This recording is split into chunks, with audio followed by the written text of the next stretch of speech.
Bonjour. Cette semaine, je fais une petite entorse au lectionnaire et je fais du côté du livre de la Genèse. Avec Abraham et Sarah, c'est des gens, un couple qui est considéré comme des héros de la foi. Parce que au chapitre 12, Dieu se présente dans la vie d'Abraham puis il dit ben si tu laisses ta famille, ton pays derrière toi, puis si tu vas à la place que je vais te montrer, je vais te faire de toi une bénédiction, puis tes descendants vont devenir une grande nation. Fait ils partent comme ça.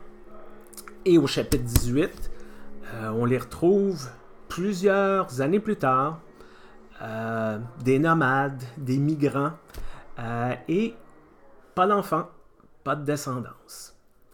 Et un jour, il y a trois étrangers qui se pointent. On croit comprendre à travers le texte que un de ces étrangers-là, c'est Dieu. Quand même un peu ambigu quand même. Mais trois étrangers se pointent et Abraham les voit, puis les invite à venir à sa tente, puis il fait tout ce que les normes d'hospitalité de l'ancien Proche-Orient doivent faire. Puis à un moment, il y en a un qui dit, ben tu sais quoi, dans un an, je vais revenir, puis ta femme aura eu un enfant. Et Sarah, qui a entendu ça, part à rire. Pas un rire de joie puis de soulagement, non, non, non. Un rire très cynique, très comme non, ça n'a pas d'allure. Parce que elle le sait qu'elle a passé l'âge pour avoir des enfants. Là. Tu sais, je veux dire, c'était une question de biologie de base. Là. Elle ne pouvait plus. Là. Et c'est des faits. Et dans le texte continu, le Seigneur dit, mais Sarah, pourquoi que t'as ri, là?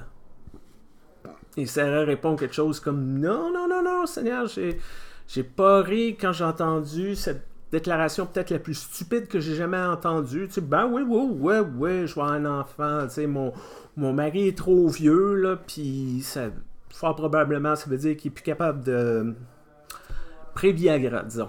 Et elle, Sarah est trop vieille, mais oui, pas de problème, tu sais, ça fait des années qu'ils sont fait promettre un enfant, mais pas de problème, oui, je vais être enceinte, pas de problème. Et Dieu répond, y a-tu quelque chose d'impossible à Dieu? Ben, peut-être Sarah disait dans ce moment-là, oui. Ben, l'histoire continue, Sarah devient enceinte et finalement un enfant.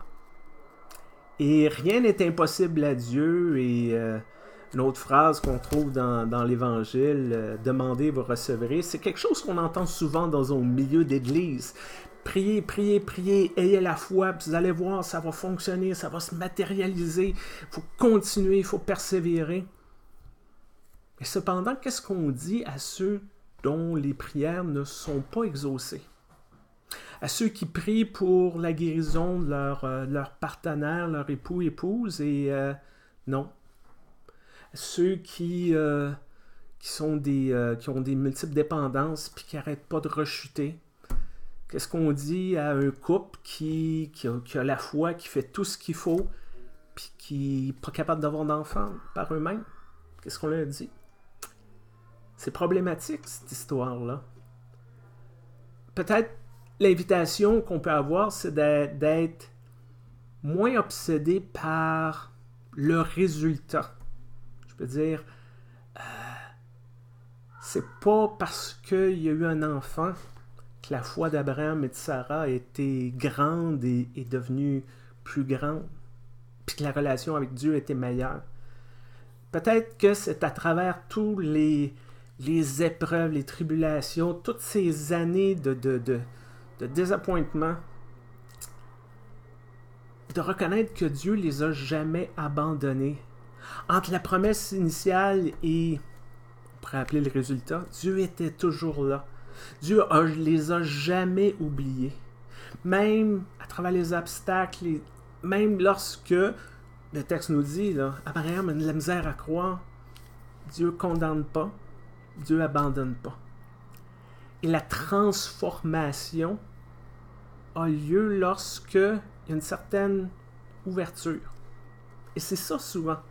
comme dans l'histoire, on a des étrangers qui viennent, puis à la suite de ça, les choses changent. Des fois, notre vie change. Nos perceptions changent à travers des rencontres d'étrangers ou des signes autour de nous, une série d'événements insoupçonnés. Et c'est souvent de cette manière-là qu'on découvre comment Dieu a l'audace ou le culot de s'incruster dans nos vies, puis de changer, même lorsqu'on est cynique, même lorsqu'on est sceptique.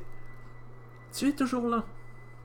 Et c'est peut-être ça, la grande histoire de cette histoire-là, que Sarah, elle, Abraham avant, mais Sarah dans cette histoire-là, avait de la misère à croire, et que tout était axé sur le résultat et non pas sur toute cette relation qui a été bâtie à travers les années pendant les bons temps et surtout pendant les mauvais temps. Puis c'est ça que je vous souhaite cette semaine. Pas des mauvais temps, pas de l'infertilité, là, mais d'être capable d'être un peu moins obsédé par avoir ce qu'on veut, avoir ce qu'on désire, puis de comprendre, qu'est-ce qui se passe entre les deux. Puis d'être ouvert comment que le divin se manifeste autour de nous, comment que les rencontres aident à changer nos perceptions, changer notre façon de voir les choses, notre conception de Dieu. C'est ça que je vous souhaite. Je vous souhaite aussi une bonne semaine. Portez-vous très bien et à très bientôt.